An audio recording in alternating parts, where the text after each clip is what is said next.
இன்று நாம் காண இருப்பது குமாரசாமிப்பேட்டை அருள்மிகு சிவசுப்பிரமணிய சுவாமி திருக்கோவில் வரலாறு பற்றி அறிவோம் அன்பர்களே, வாருங்கள்.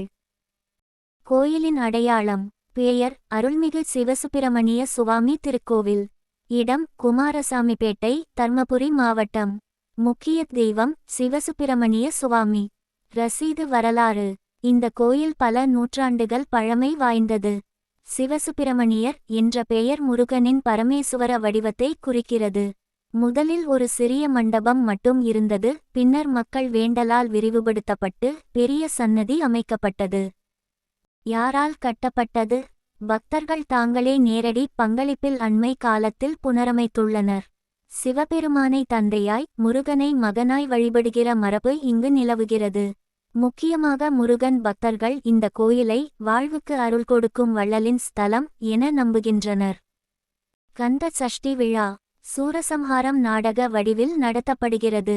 பக்தர்கள் 6 நாட்கள் விரதம் இருந்து பங்கேற்கின்றனர். தீபாவளி சிறப்பு வழிபாடு. சகல சன்னதிகளிலும் தீபாராதனை. சிறப்பு புஷ்ப அலங்காரம் நடைபெறும். ஆருத்ரா தரிசனம். நடராஜர் சன்னதியில் சிறப்பு அபிஷேகம் நடைபெறும். ஞானம், ஆன்மீக ஒளி தரும் நாள் ஆக கொண்டாடப்படுகிறது. வருஷாபிஷேகம். ஆண்டில் ஒரு முறை மூலவருக்கு விசேஷ தீர்த்த அபிஷேகம். மகா தீபாராதனை மற்றும் கலச பூஜை நடைபெறும். கூப்பிய கைகள். பக்தர்களின் நம்பிக்கை. குழந்தை பாக்கியம், கல்வி மற்றும் நல்ல வேலை கிடைக்க வேண்டி இங்கு மக்கள் விரதம் மேற்கொள்கின்றனர். தீர்வு தரும் சிவசுப்பிரமணியர் என அழைக்கப்படுகிறார். ஆன்மீக பலன்கள். மன அமைதி, நோய் தீர்வு, குடும்ப நலன் பெற இங்கு வழிபட்டால் கிடைக்கும் என பக்தர்கள் நம்புகின்றனர். சஷ்டி, கிருத்திகை, தைப்பூசம் போன்ற நாட்களில் வந்தால் அருள் மிகுந்த அனுபவம் கிடைக்கும். முக்கோண கொடி கோவிலுக்கு எப்படி செல்வது என்றால், தர்மபுரி நகரம் அல்லது அருகிலுள்ள பாலக்கோடு, ஓசூர் பகுதிகளிலிருந்து பஸ்கள், ஆட்டோ வசதி உள்ளது. தர்மபுரி ஹரூர் சாலையில் இருந்து எளிதில் சென்று சேரலாம். முருகனின் நாமத்தை துதிப்போம் வாருங்கள். சிவசுப்பிரமணிய சுவாமியே போற்றி. குமாரசாமிப்பேட்டையில் கொல்கின்ற கோமளமே போற்றி. ஆறுமுக அருளினாலே ஆனந்தமாய் விளங்குவாயே போற்றி.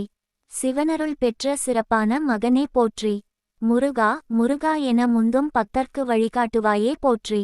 சண்டானை தீர்க்கும் சக்திவேலோனே போற்றி. சரவணபவா, சேயோனே, செந்தூர முயற்சியோனே போற்றி. தேவேந்திரன் தொழும் தேவசேனாபதியே போற்றி. திருவடிகளில் சரணாகதி கொடுக்கும் தெய்வமே போற்றி. கந்த சஷ்டியில் களிப்புடன் தோன்றும் கணேசனே போற்றி.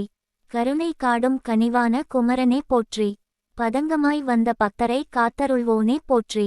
சூரபத்மனை சூரனாய் வென்ற சொரூபமே போற்றி. சந்தன கட்டிய மேனியில் சாந்தியளிப்போனே போற்றி. பன்னீர் பொழியும் பரிவாலய சுவாமியே போற்றி. குமரன் எனச் சொல்லுவார்க்கு குருபதம் தருவோனே போற்றி. வெண்குடை நீசலாக வீற்றிருக்கும் வள்ளலே போற்றி.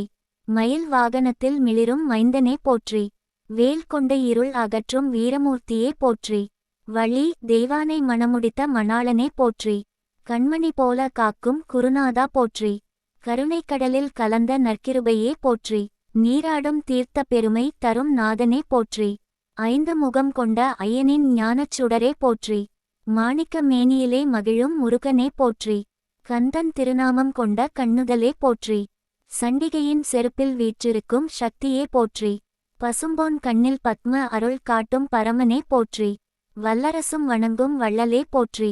அம்மானருள் பெற நடனம் ஆடும் அழகனே போற்றி. முல்லை மாமலர் குழலார்க்கு மனம் கொடுத்த முத்தே போற்றி. ஒளியழகர் கந்தனுக்கே உளம்தந்து வாழ்வோமே போற்றி. சாஷ்டாங்க நமஸ்காரம் செய்வோர்க்கு சாமரசம் தருவாயே போற்றி. சூழ்கின்ற துயரங்களைச் சுடர்வேலால் வெல்லுவோனே போற்றி. பக்தர்களை காக்கும் பாசவேலோனே போற்றி. குமாரசாமிப்பேட்டை சிவசுப்பிரமணிய சுவாமியே போற்றி போற்றி. மேலும் இது போன்ற முருகன் கோவில் வரலாறு பற்றி அறிய நமது வேலும் மயிலும் துணை சேனலை சப்ஸ்கிரைப் செய்யுங்கள்.